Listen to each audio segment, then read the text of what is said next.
Bhagwan Swami Maharaj, and then we'll have kirtan afterwards. So if you want to just gather this way, facing me, and then we will begin.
I don't know why it's not still.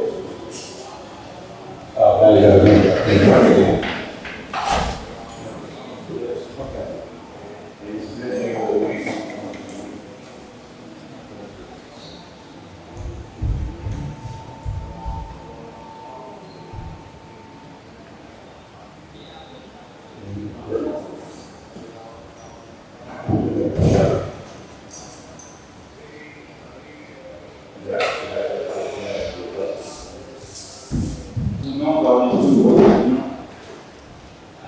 Let's take him to the thing.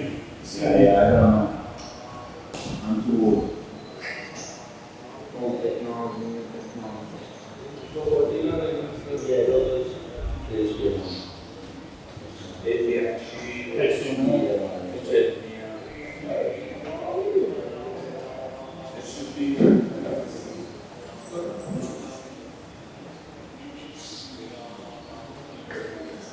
Okay. Try to rest your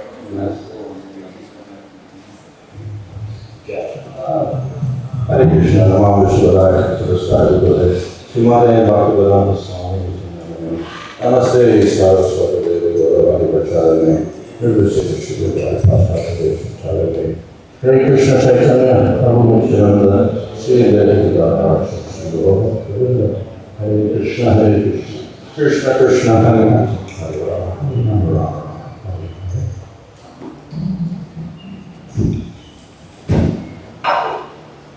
One of the perplexities of the human being is that we think of the future. We can make plans for the future. Of course, we can see the example of animals. They make little plans, like the squirrel in the autumn season gathers up all the little walnuts and finds it in a tree or something for the winter. Or the bear eats his food so he can hibernate or whatever. So they have some sort of short-term plan for 1 year or something. But long-term plans are not very common among the animals. Human beings can make long-term plans, long-term goals. And the whole aim of setting these goals is so that we can get some satisfaction.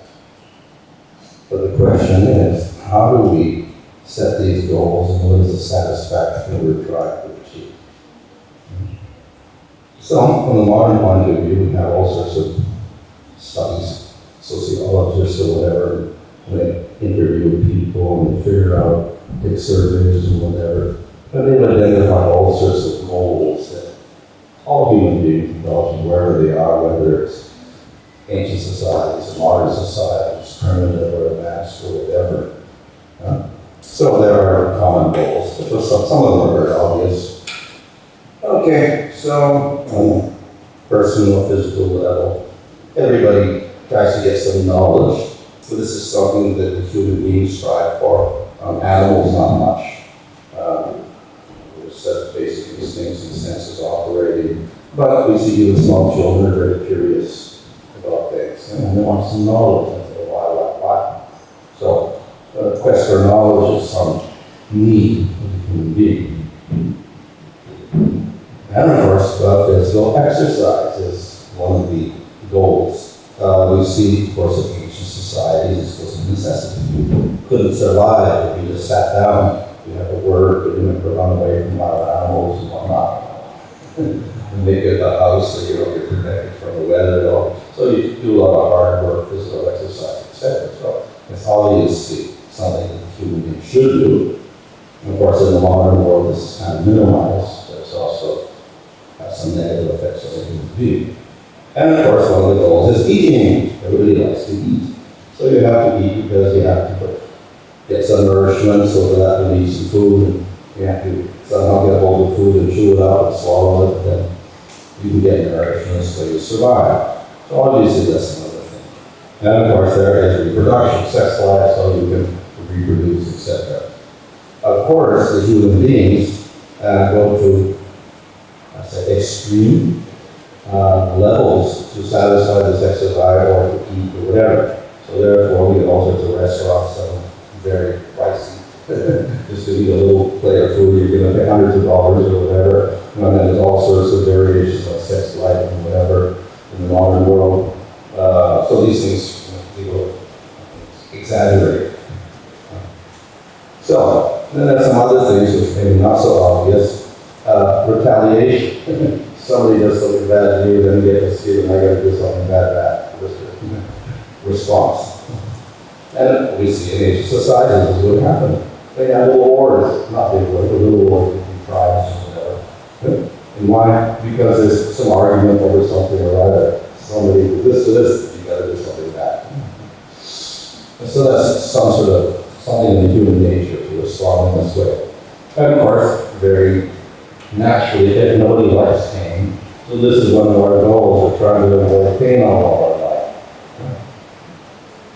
For a childhood onwards.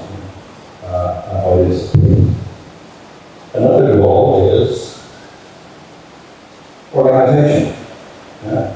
People generally do not live alone. First of all, there's family, and from that we expand into groups, family groups, and then we have society, etc.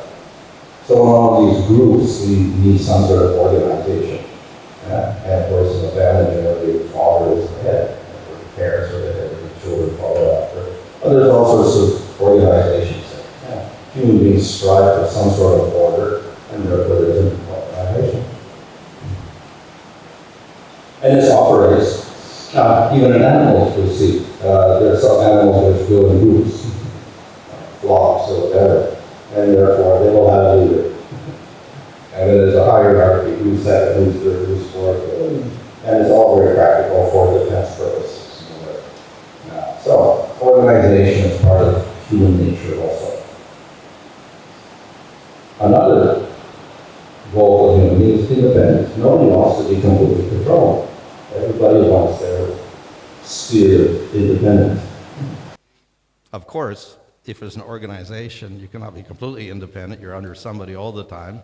So even if we have a family, then the family is in the society is under the government, so somebody in the government has got control. There's an organization there. So we're not the absolutely independent, but within our particular group, everybody needs some independence. And this is why some groups fail, because the people who are not the leader, they don't have enough independence. So therefore they rebel. And therefore the group breaks up. Organization breaks up. Okay, so the independence is a goal of a human being.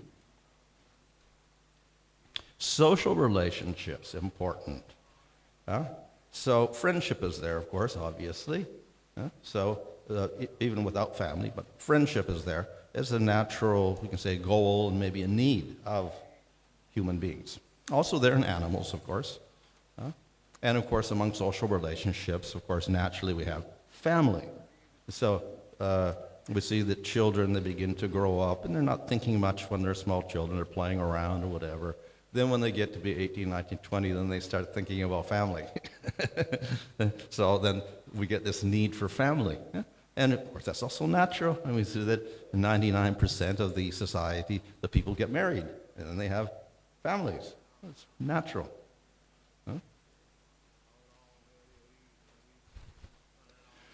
So, and then of course, among society, we do have the family unit, but then there is also a responsibility, feeling of responsibility, not just to confine yourself to the family, but to be involved with all of society. This is where we get social service. And we'll see this is present even in, let's say, primitive societies, whatever. They cooperate together. It's not just families kind of living next to each other, but they have cooperative structures and they help each other. So that's another goal, common social services. Another is influence. Everybody wants a little bit of influence among other people. Not just family members, respect or whatever, but they want to get a little influence within the broader society. Everybody wants a little bit of fame, a little bit of position. It's natural. And another is social acceptance. Everybody wants to be accepted by everybody else, and if they're not, then there's a real depressed feeling there. So there's a pressure of society, upon a person to be acceptable. So therefore, social acceptance is a goal for the human being, as long as you're living in a group. Respect. Everybody wants respect. Necessary.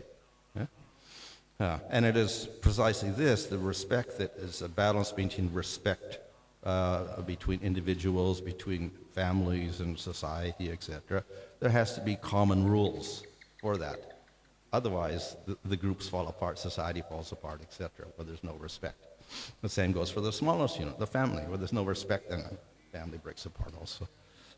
But it's natural for the human being to want that respect. So there has to be mutual respect. Even if somebody is the controller and the other is the controlled, there has to be respect involved. Otherwise, the relationship cannot continue.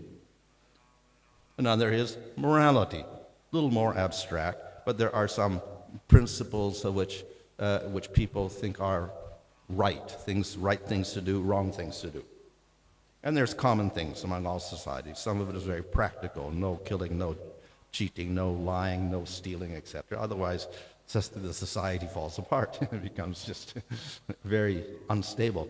So just for social stability, then you do have to have moral principles. But behind that, of course, is the natural instinct of the human being, to have a sense of goodness. And that turns into moral principles, which also have practical purposes in society. So morality is another need.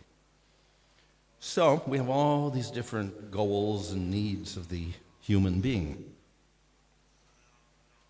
Some are on the physical level, like eating and whatever like that. Education, etc. We need, because without education you can't get a job. Without a job you can't maintain yourself and get money, and then you can't eat, and you can't get a house, etc. So, a lot of things are related to maintaining our physical body. So, and to do that, of course, then we have to exert a lot of effort and just get these basic goals achieved to maintain your body and continue to live. So that's one area of goals, just physical, gross physical things. And then the other is, of course, the mind. So there is family members, society, children, wife, friends, etc., that type of relationship. So these are also needs of the individual. And with all of this, whether it's mental or on the gross physical level, whatever, the quest is to have satisfaction and happiness. That's the total goal that everybody's trying to have. However, there are problems in all of these goals, in all of these quests for happiness. And what is the problem? everything is temporary. Everything falls apart. It's the nature of things to get destroyed. You buy a new car, and after a few years, it's not a new car anymore, and it starts, deteriorating, and then it doesn't work anymore finally. Same with your body. When you're young, your body's nice and healthy, and after you get 50 years old, it starts getting some problems. When you're 70 years, you get more problems. When you're 80 years old, you can't hardly walk. Yeah? So, everything in the world deteriorates, whether it's your body or your friends or whatever, everything, physical things, they all deteriorate. So this is a problem. It interrupts our desire for happiness because we don't want all this to happen. We're getting all these goals in place, then gradually they start to decay. So they are impermanent. Against that, then we have to make continual effort. Like that. Okay. Yeah. But continual effort, again, is not very comfortable. You have to work and work and work. And thus we see, especially in the modern world, that this continual effort is very, very, stressful. And people have to work long hours in order to, maintain themselves and maintain a family. So maybe not in Australia, but in India, people may work 13 hours a day or 14 hours a day. Then they sleep a little bit, then they get up and they travel 2 hours to work, and they come back in 2 hours, and they sleep a little, and they go on. So continual effort is to maintain the body and the family and the house and whatever, all these different things, in order to get happy. So to get the happiness, we get so much stress. And of course, combined with that, we have growing populations in society, so we get competition. Everybody's competing with each other. So you got your job and you got to compete with another person like this, and then there's all sorts of friction because of that. So you're trying to be friendly, but then you have to compete. So all sorts of conflicts in this way. So we get a lot of problems in the mind as a result of that. So apart from the instability of things, because everything is impermanent and we have to keep striving, whatever, the mind also, by nature, can be very unstable. And it does have self-interest. It is looking after its own happiness. In Bhagavad Gita, with Krishna, he's talking about the jiva in the material world, and he says, then there are two impulses, raga and dvesha. These are called the dualities, or dvandva. Two things, and these polarities, so to speak. And this pushes us into action in the material world. So raga means attachment. We want certain things because they give happiness. Dvesha means hatred. I don't like that because it gives me lack of happiness or suffering, or it interrupts my happiness. So all of our actions in the material world are based on that, these two things, which are in the mind, raga and dvesha. So these dualities govern all of our actions all day long. And if you examine every single act you do, from getting up in the morning and bathing and brushing your teeth or whatever, it all involves raga and dvesha. Things which are good for you, okay, for your health, you do them. Things which are bad, you avoid them. And the same with your work. Why did everybody work so hard? They want to get something. And if they don't get it, then of course they'll do some actions of hatred against that, any obstruction to that. So mind is, in this way, a little bit unstable because it's always looking after getting something you want, and then if we don't get it, we get conflict or whatever. So as a result, of course, then you get anger, as also described in the Bhagavad Gita. You meditate on objects, you get attached to them, and when you don't get them, you get anger. And what happens after the anger? You lose your intelligence, you lose the goal of what you're trying to do, you can't distinguish right from wrong or whatever. You may have fear, whatever, like this. You fall into lamentation. You may get aggressive, start attacking people or criticizing people or whatever. All of this because we're trying to be happy, and then people obstruct us, so then we get hostile, and then we do all sorts of things. All coming from, of course, the mind, with raga and dvesha. attachment and repulsion. So, the result of all of this is that we're working very hard and physically bad, mentally bad, and so we don't really get happiness out of all of this. We try to establish relationships, which is on the mental level, family, friends, society, etc. And that also leads to dissatisfaction because there's no perfection there. And therefore, people get very depressed. We're working so hard to do all of this, and we can't succeed. So, depression. So this operates on an individual level. It can operate on a whole society level. When a society gets into this depressed state, it starts declining, and people become hopeless, and they want to leave the country, whatever like that. Or we see societies, they fall apart. We have big empires that are there, and they're glorious, and then they start to decay, and then they fall apart. So, in this way, we have rise and fall of civilizations. And of course, we can go up to the huge level, the whole global thing. Everyone's striving and working and exploiting material nature, trying to be happy and whatever, and we're getting all distressed in the whole process, and ultimately, everything fails. And we end up with financial crises, or food crises, or environmental crises, and political crises, and we get wars, which is a combination of all the frustrations on all these levels. And we see this is a very common tendency. In the past, it was there. We see Battle of Kurukshetra taking place, Mahabharata. In the modern world, we find the same thing, continual wars, and even today there's a war going on. And people are dropping bombs and whatever. So all in that attempt to be happy, then we end up with war, completely opposite of what we want. So this is like human beings are supposed to be the most intelligent creatures, but they end up being the dumbest creatures because they self-destruct. And we don't see that in animals. They don't self-destruct. They don't have big wars. Over the last 100 years, so many wars, we can't even count the number of wars. Even in the last 20 years, so many wars, you can't remember them all. And what about cats? You don't see cats going off to war. You don't see the dogs going off to war, having nationwide wars between the dogs of Australia and the dogs of Malaysia or something. So there's something very peculiar about the human being, He's so intelligent that he self-destructs.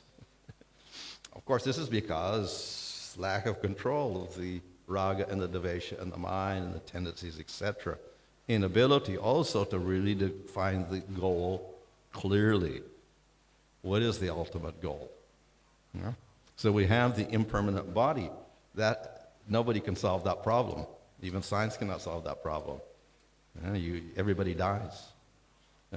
Unstable mind. Nobody can solve that problem either. The raga and devesha continue. Prabhupada pointed out that they had First World War, and then so many people died, so they decided that's not good. So they made something called the League of Nations. Everyone gets together, and instead of wars, we'll negotiate so we don't peaceful and we don't kill each other. Didn't work, and they had Second World War. After that, again, they found, okay, too many people are dying. Let's have another attempt. So they made the United Nations. But as soon as they made the United Nations, again they start fighting. They try to negotiate, they cannot negotiate, and they start fighting again. And that's continued to the present day. Ultimately, it's because nobody can control their minds. Very, very difficult.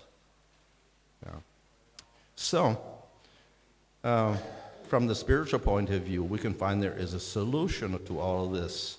So, for instance, in the Bhagavad Gita, there's a big war going on, Battle of Kurukshetra, millions of people about to die. And Arjuna says, I don't want to kill all these people, which is a good sentiment, but it's not the proper duty of a warrior to say, I can't fight.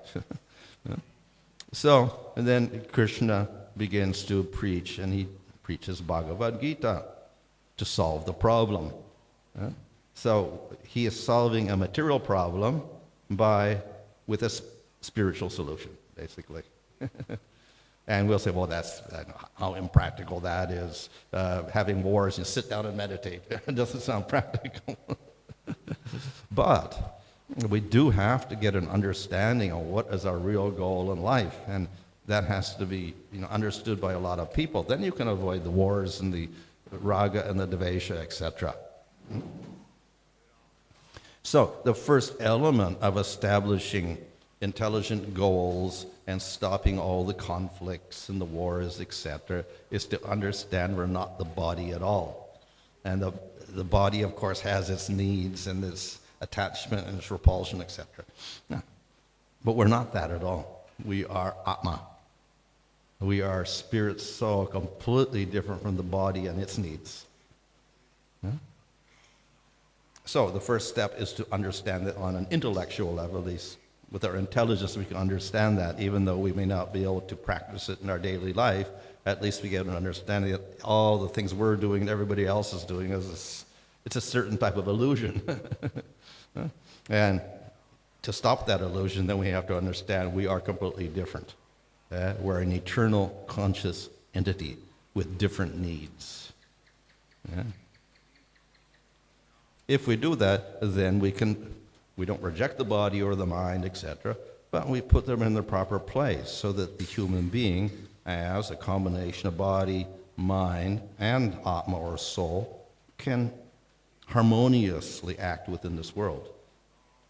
If we don't have this complete picture, it's very unbalanced, and we end up with all these wars and whatever. So we're on 3 levels of reality, actually. We got the gross body, with our organs, etc., made out of gross matter. We have the more subtle part, that is the mind, intelligence, ego, etc. And then we have the Atma, or the self, the soul. So we have to deal with all 3 identities and take care of all of them.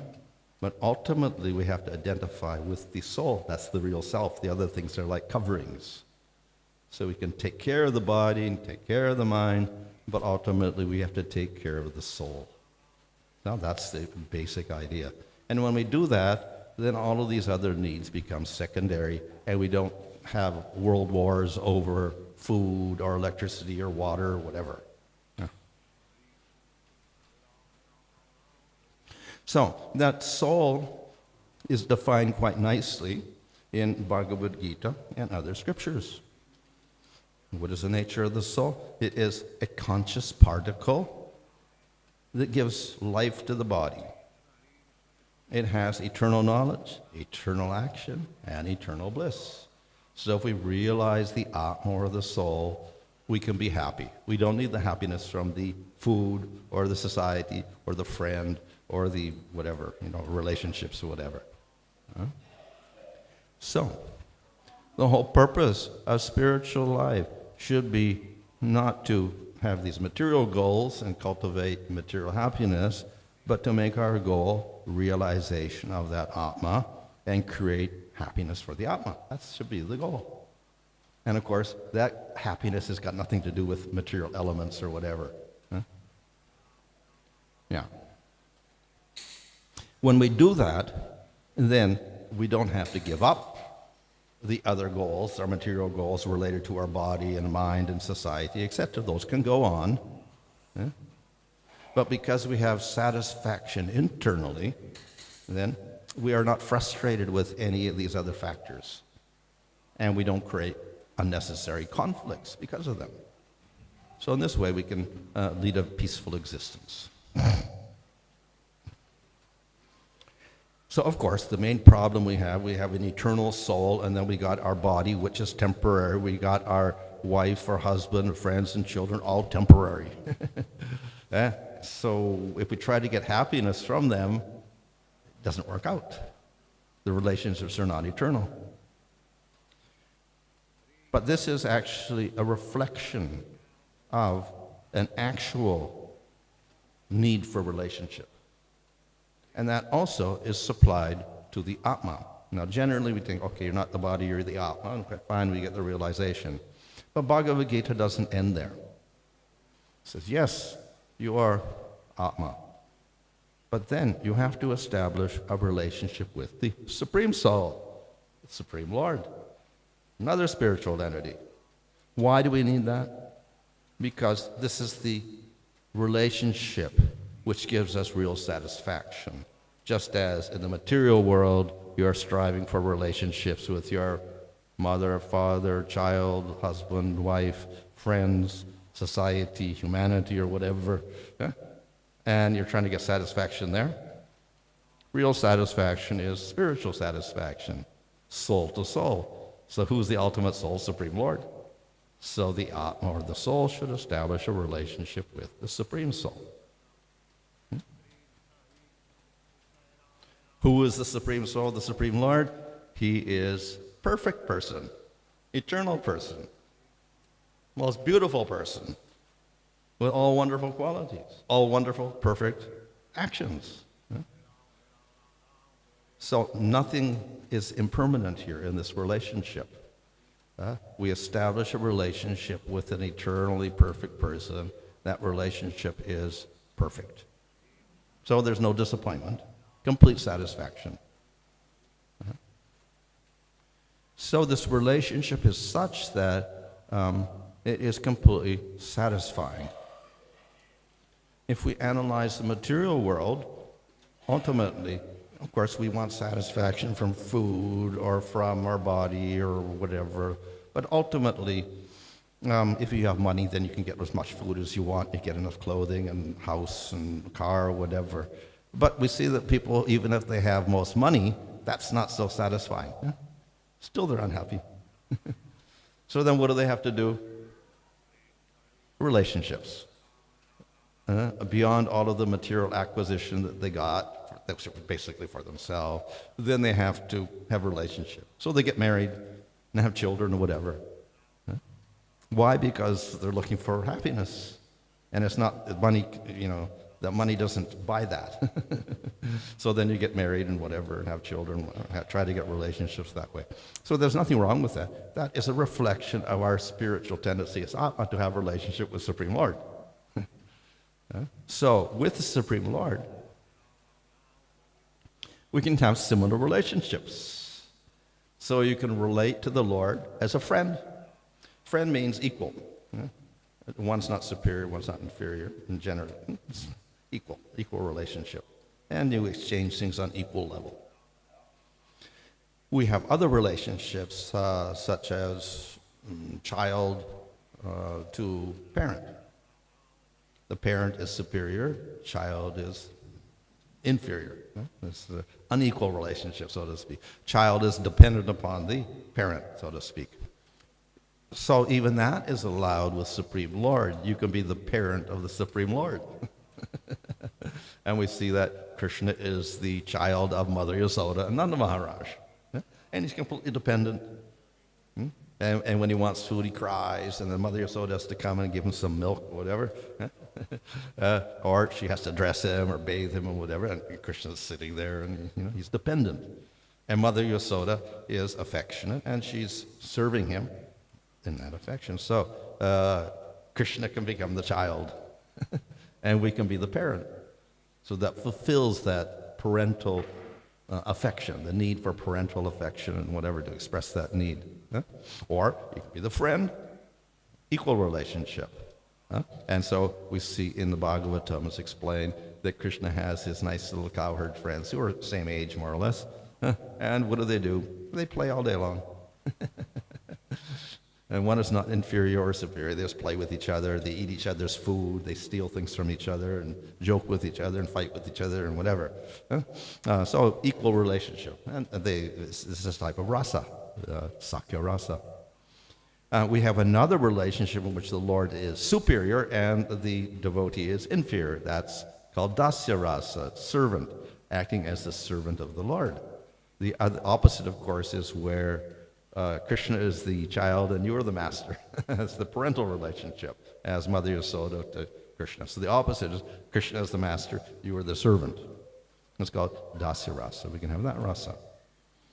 Or we have the other relationship, that is Krishna with the gopis. That is, we call it Madhurya rasa, a loving relationship. Madhurya rasa, or conjugal relationship. So all of these are available with the Supreme Lord as we have these relationships in the material world. Difference is, center of the relationship is the perfect person, the Supreme Lord who is eternal. The relationship is eternal, and it's perfect. The Lord is perfect, and we are also perfect. And so, therefore, completely satisfying. So, the Lord is the master, the Lord is the friend, the Lord is the child, and the Lord is the lover. So, all these relationships that we have in the material world to fulfill our needs are available in a relationship with the Supreme Lord. And this will bring about satisfaction. So, one of the needs, as I say, in the material world is establishing his relationships beyond, body and whatever. In the spiritual world, you don't have to worry about the body anymore. You don't need the food, you don't need the health, because you're eternal anyway. You don't have to eat, you don't have to breathe and whatever. It's all spiritual, so that whole bodily needs are taken care of, not those goals. When we get to the mental level, then you need friendship and all this. So that is supplied on the spiritual level, not on the material level, and it's eternal. So the whole question comes is, so how does the Atma establish a relationship with the Supreme Lord? The answer is also given in Bhagavad Gita. What is the answer? Bhakti Yoga. If we just want to realize, I'm not the body, then we do Jnana Yoga or Astanga Yoga. So it's partially okay, because you're free from material body, happiness, distress, etc. But it doesn't give you any relationship, so that type of happiness is absent. So if you desire spiritual life with relationship, then you practice Bhakti Yoga. And then you can experience love. So Srila Prabhupada says the goal of life is prema. What is that? Loving relationship with the Supreme Lord. So the process of establishing that relationship and getting out of our material conceptions that we think we're a body or a mind, the process is Bhakti Yoga, which is simply a practice to express our love for the Supreme Lord. Simply, we're practicing to do that. And in doing that, then gradually our identity with the material world, material body decreases and decreases. So this is considered to be the easiest process to detach ourselves from the material world and enter into the spiritual realm. Why? Because we can use our senses. We don't have to stop the senses. We don't have to stop the mind. So we can engage the ear in hearing about Krishna, hearing topics of Krishna. So we have the whole Srimad Bhagavatam, and we see that the sages of Naimisharanya were listening to Bhagavatam, Parikshit was listening to Sukadeva Goswami. So we can hear spiritual topics, and this will establish our relationship with Krishna. So we engage the ear. We can engage the eye. Now these are we call material senses, but we're relating them to Supreme Lord. So these material senses develop spiritual functions, spiritual result. Normally the senses will give us material result, karma, bondage in the material world. By directing our ear or our eye towards Supreme Lord, we develop spirit bhakti, that is affection for the Lord, and we destroy the material effects. We destroy material karma. So we can engage the eye in seeing the form of the Lord instead of seeing material things. People like to talk. So what we do, engage the tongue in glorifying the Lord. The easiest way of glorifying the Lord is to chant his name. So that's why we chant Hare Krishna.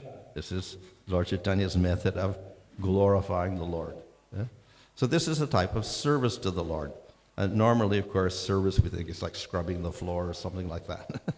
But the main items in bhakti are actually a little bit different. Kirtan is serving the Lord. It's an attempt to please the Lord by glorifying him. Just as with a friend, if you want to please a friend, then you glorify him. So you please Krishna by glorifying him. Or when you see the Lord, you glorify him by admiring his beautiful form. Yeah? Or when you hear, it's a glorification of the Lord because you appreciate his activities and his qualities, etc. So these are all types of devotional service, even though they look like they're not, services we know it commonly not. So we can engage the nose in smelling incense or smelling flowers, etc. We can engage the tongue in eating prasadam. We can engage the whole body in dancing for the Lord. So this is one type of bhakti. And of course, normally we'll think, well, how is this serving the Lord or whatever, just dancing around or whatever? But it's an expression of our admiration for the wonderful form, qualities, and activities of the Lord. Expression of joy at the presence of the Supreme Lord. We can engage the mind. How? Meditating on the Lord, thinking of the Lord. So one of the methods of doing, of course, kirtan, we're thinking of the Lord, or we can be, individually, we can do japa, chant the name of the Lord, and think of the Supreme Lord. So in this way, we can engage all of the different senses, etc. Chaitanya Mahaprabhu has made the method simpler. We have all these different ways you can engage, very good. But, and he says, the primary method of performing bhakti yoga and thinking of the Lord and serving the Lord is Nam Sankirtan, chanting the holy name of the Lord. This is the Yuga Dharma. So this is what Lord Chaitanya has taught as the main element of bhakti yoga. So this is another service to the Lord. This is bhakti yoga means service to the Lord, cultivating an affectionate relationship with the Lord. So how do we do that? We engage the different senses, but primarily we chant the name of the Lord. So this is the backbone of Lord Chaitanya's movement. And everything, all the other actions that we do, and the organization, everything is surrounded, it's supporting all of this. There's the chanting of the holy name of the Lord. So ultimately then, the process of setting human goals and transcending the material and the mental things and getting to the spiritual level is resolved very easily. We can do that simply by chanting Krishna's name. So a very, very simple solution to a very complicated problem, which has been going on in the material world, continuing for thousands and thousands of years, and nobody has solved the problem. Of course, we do find a few yogis in the Himalayas solving the problem that way, but that's not practical for everyone.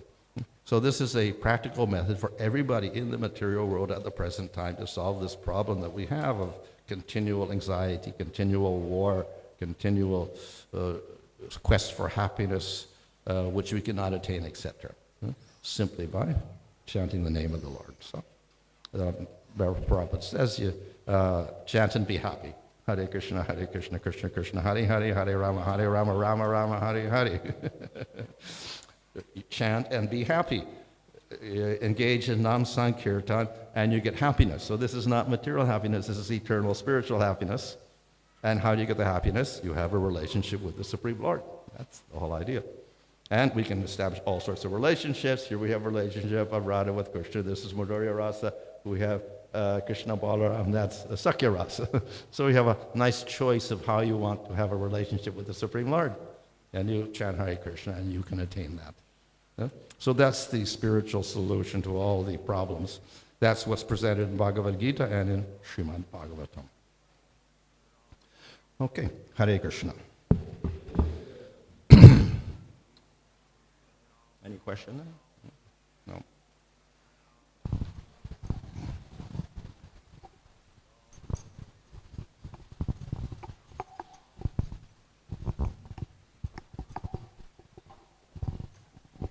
Thank you for the wonderful class. I really like the conclusion. I understood theoretically for now, but I also do see devotees who are engaged in Nama Sankirtan fully, but I also see their struggles as well. So how do you understand that? They struggle in their Yeah, no, okay. with their happiness and dissatisfaction and So, problems. yeah, non-Sankirtan is the Yuga Dharma. It's the easiest process for everybody. Everybody can do it. And it's the quickest way also. Nevertheless, we'll find that it does take endeavor. It also takes time. Some people have to put more endeavor into it and it takes longer. Some people put less endeavor and it's quite quick. Yeah? So it will depend on a person's background and how much, we can say, deeply he is embedded in Maya, with a lot of illusion, a lot of bad habits, etc. It may take longer for that person to get out of that position and start progressing nicely. Yeah? One of the main problems that holds a person back is called offense or aparads, and particularly offending devotees. So this can cause a great problem. It may not even be offenses in this lifetime. It could be offenses in previous lifetimes. But they can greatly impede the progress so that we have to struggle when we perform bhakti. Nevertheless, if we make that attempt, we work hard, we struggle, and we continue the process of bhakti, this is the price we pay for getting the mercy of the Lord. So if we still continue, in spite of the difficulties, Krishna is very merciful. And then at a certain point, then he gives us a lot of relief. Thank you.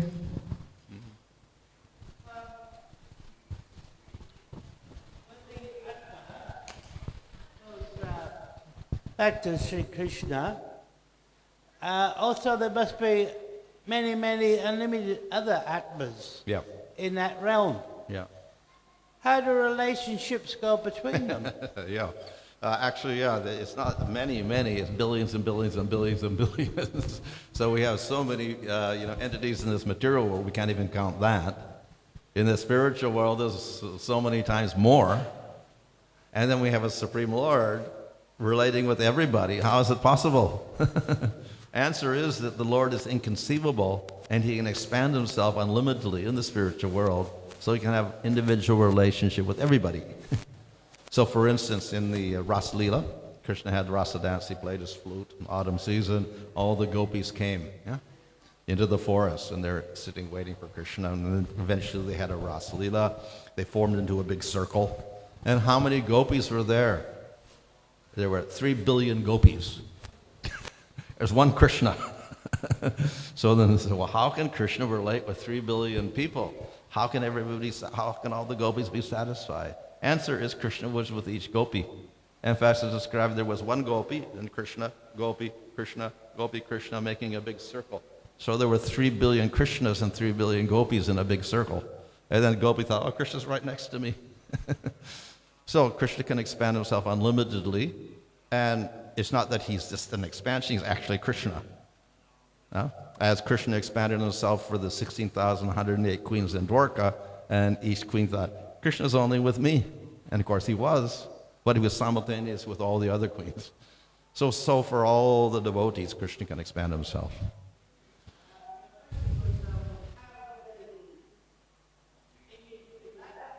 Yeah. Oh, yeah, so like the Supreme Lord, the Atmas in the spiritual world are not limited like we are in this material world. And in fact, so their consciousness is not limited like our consciousness, etc. Nevertheless, generally, they will form into groups with similar preferences. So we have groups of cowherd boys, different groups. We have groups of gopis. They may have certain thousand or whatever in there, whatever like this, and they're all graded according to their particular likes and dislikes and preferences, etc.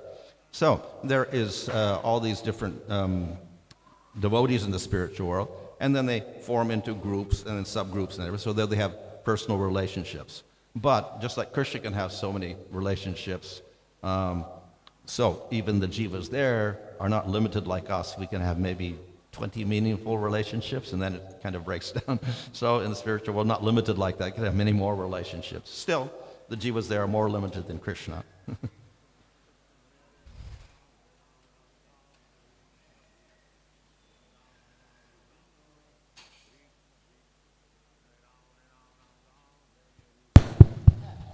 When we describe these different levels of relationship possible with Krishna, on a material level it seems like there's sort of a hierarchy. But then we hear like someone like Narad Muni, his relationship is with Narayan Maharaj, yes? Right, yeah. So, and he's totally satisfied with that awe and reverence relationship. Is what? He's totally satisfied with that relationship with Yeah, yeah. Aishwarya. Yeah. So yeah, so each individual has a preference for a certain relationship, and they're completely satisfied with that. So for instance, in Goloka, there are cowherd boys, so they're in Sakyarasa relationship, a friendship with Krishna. They're satisfied with that. And even though they see the gopis there with Krishna, whatever, they're not saying, I'm going to be a gopi tomorrow, because you get more bliss that way. No, they're completely satisfied with that. And okay, gopis are doing their thing, I'm doing my thing, and I'm completely satisfied. Or Mother Yasoda and the elders have this Vatsalya relationship, and they don't think anything of the other relationships. They're just so absorbed in their relationship with Krishna. It's so satisfying. So everybody is satisfied with their relationship. Simultaneously, they are completely accepting all the other relationships and people, whatever they have, whatever devotee has a relationship with Krishna, they're completely satisfied with that also. So there's no competition.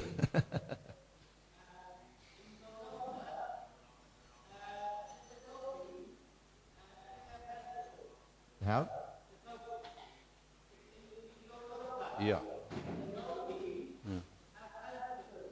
Have? Husbands. Oh, there's a controversy about that. Like Jiva Goswami, like publicly says, okay, this idea of Swakya and Parakya Rasa, that the gopis have husbands and then they also are relating with Krishna. This is part of the material pastime. In the spiritual world, they're all married. Krishna's married with all the gopis. Vishnu Chakravarti, however, says that this Parakya, where the gopis are married to someone else and also they're relating with Krishna, he says this is also eternal. So there's a little bit of controversy there.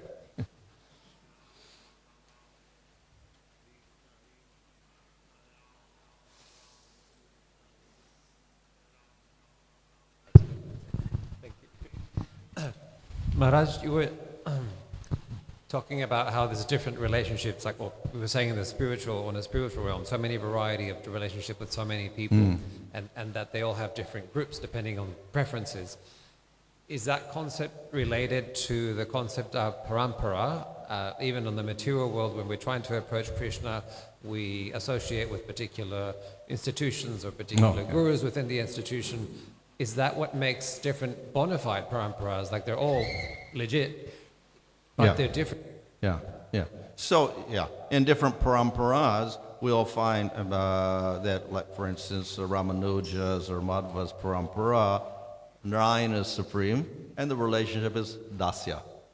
So if you take a form of Vishnu, or even other forms of the Lord, even Ramchandra or whatever, the relationships are quite limited. Usually it's dasya, could be shanta or dasya, and very rarely a little bit of sakya or something like that. So if we choose Krishna, of course, then we get choice of all 5 rasas, so it's a little more variegated. So that sampradayas in general, we have 2 sampradayas worshipping Vishnu, so therefore people who are attracted to that Vishnu and to Dasya Rasa, then they join those particular sampradayas. We have, of course, Vallabha Sampradaya is Krishna, Nimbarka is also Krishna, Lord Chaitanya is also Krishna. So we have 3 for Krishna. And then we do have variety. But then again, you can choose within that. And we see in Vallabha, there's a prominence of Vatsalya Rasa there, though they have the other rasas, but there's a prominence of Vatsalya Rasa in Vallabha Sampradaya. Whereas in Nimbarka and Lord Chaitanya's, we have prominence of Madhurya Rasa. But the other rasas are also there, and you could choose those rasas even within our Sampradaya. But of course, we put Radhakrishna in the center and emphasize, so we kind of brainwash people to go to Radhakrishna.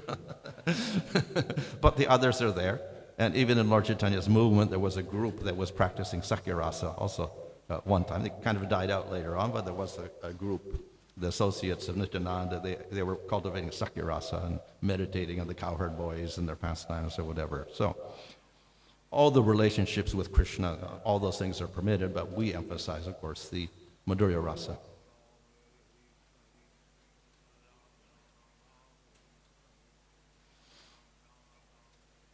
Okay, I guess that's it. Okay, Hare Krishna.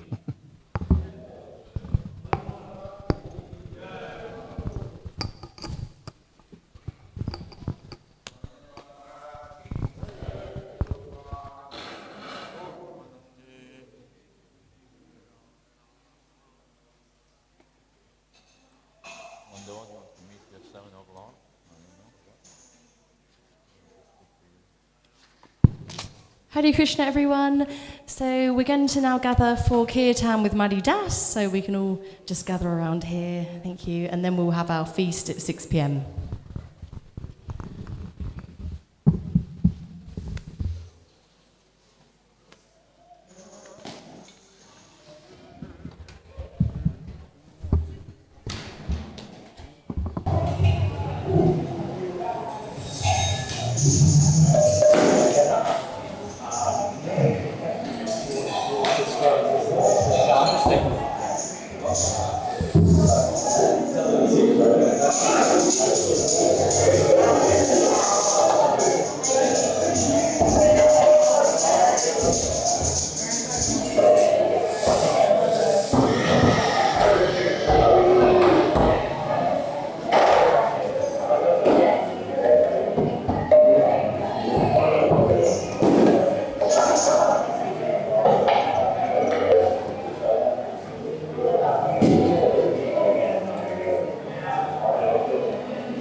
Krishna